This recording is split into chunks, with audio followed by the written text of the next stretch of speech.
안녕하세요. 시골 목사입니다. 오늘은 레위기 4장을 살펴보시겠습니다.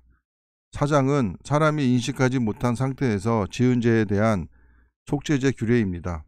1절 보시겠습니다. 여호와께서 모세에게 말씀하여 이르시되 모든 제사 규례가 모세에 의해 창안된 것이 아니라 전적으로 하나님의 계시에 따른 것을 밝히 보여주고 있는 구절입니다.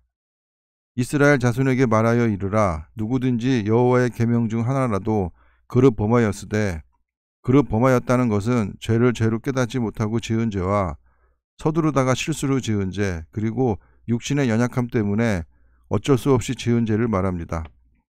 만일 기름 부음을 받은 왕직과 제사장직에 임명받은 자들이 머리에 기름 부음을 받았습니다.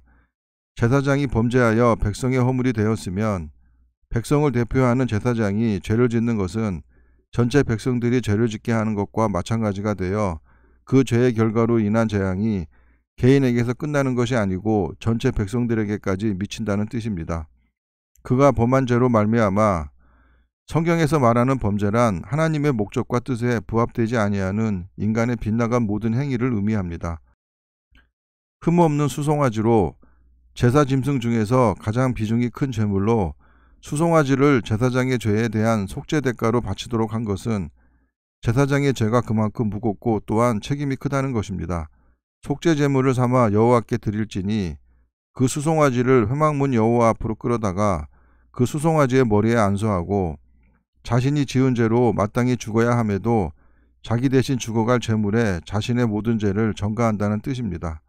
그것을 여호와 앞에서 잡을 것이요 기름 부음을 받은 제사장은 그 수송아지의 피를 가지고 회막에 들어가서 그 제사장이 손가락에 그 피를 찍어 여호와 앞 곧 성소의 휘장 앞에, 성소의 휘장은 성소와 지성소를 구분해주는 휘장을 말하는 것입니다. 7번 뿌릴 것이며 속죄제를 드릴 때 족장이나 평민의 경우에는 제물의 피를 회막 안으로 들여가지 않았지만 제사장이나 회중 전체가 죄를 범했을 때는 제물의 피를 반드시 회막 내 성소로 가지고 들어가야 했습니다. 제사장은 또 그 피를 여호와 앞 곧 회막 안 향단뿔들에 바르고 죄를 사하는 은총을 간절히 바란다는 의미로 뿔에 바르는데 평민을 위한 제사에서는 번제단 뿔들에 바릅니다. 그 송아지의 피 전부를 회막문 앞 번제단 밑에 쏟을 것이며 성전이 완성된 후에는 번제단 밑에 하수도가 있어 그 하수도의 피를 버림으로 그 피가 기드론 골짜기로 흘러 들어갔다고 합니다. 또 그 속죄 제물이 된 수송아지의 모든 기름을 떼어낼지니 곧 내장에 덮인 기름과 내장에 붙은 모든 기름과 두 콩팥과 그 위의 기름 곧 허리 쪽에 있는 것과 간에 덮인 꺼풀을 콩팥과 함께 떼어내되 화목제 제물의 소액에서 떼어낸 같이 할 것이요 제사장은 그것을 번제단 위에서 불사를 것이며 여호와 앞에 향기로운 냄새가 되도록 하기 위함입니다.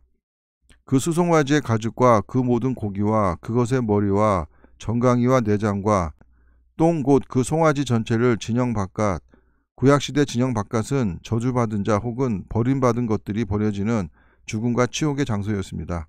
재 버리는 곳인 정결한 곳으로 가져다가 불로 나무 위에서 사르되 곧 재 버리는 곳에서 불사를 지니라. 만일 이스라엘 온 회중이 여호와의 계명 중 하나라도 부지 중에 범하여 허물이 있으나 스스로 깨닫지 못하다가 그 범한 죄를 깨달으면 회중은 수송아지를 속죄제로 드릴지니 그것을 회막 앞으로 끌어다가 회중의 장로들이 여호와 앞에서 그 수송아지 머리에 안수하고 온 회중이 안수할 수 없기에 백성을 대표해서 장로들이 안수했습니다. 그것을 여호와 앞에 잡을 것이요 16절에서 21절까지 수송아지 피와 고기를 취급하는 방법이 제사장이 지은 속죄제의 규례와 같습니다. 기름 부음을 받은 제사장은 그 수송아지의 피를 가지고 회막에 들어가서 그 제사장이 손가락으로 그 피를 찍어 여호와 앞 휘장 앞에 7번 뿌릴 것이며 18절 보시겠습니다. 또 그 피로 회막 안 여호와 앞에 있는 제단 뿔들에 바르고 그 피 전부는 회막문 앞 번제단 밑에 쏟을 것이며 그것의 기름은 다 떼어 제단 위에서 불사르되 그 송아지를 속죄제의 수송아지에게 한 것 같이 할지며 제사장이 그것으로 회중을 위하여 속죄한즉 속죄란 말은 희생제물의 피로서 하나님의 진노를 덮어 가린다는 말입니다. 그들이 사함을 받으리라. 그는 그 수송아지를 진영 밖으로 가져다가 첫 번 수송아지를 사름같이 불사를 지니 이는 회중의 속죄제니라. 22절 보시겠습니다. 만일 족장이 족장은 대체로 한 지파 전체의 우두머리를 가리킵니다. 그의 하나님 여호와의 계명 중 하나라도 부지 중에 범하여 허물이 있었는데 그가 범한 죄를 누가 그에게 깨우쳐 주면 그는 흠없는 순염소를 예물로 가져다가 그 순염소의 머리에 안수하고 여호와 번제물을 잡는 곳에서 잡을지니 이는 속죄제라. 25절 보시겠습니다. 제사장은 그 속죄제물의 피를 손가락에 찍어 번제단 뿔들에 바르고 제사장이나 회중의 죄는 향단불에 바릅니다.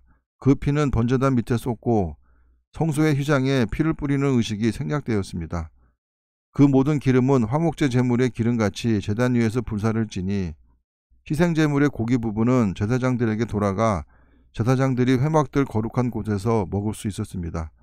이같이 제사장이 그 범한 죄에 대하여 그를 위하여 속죄한즉 그가 사함을 얻으리라. 27절 보시겠습니다.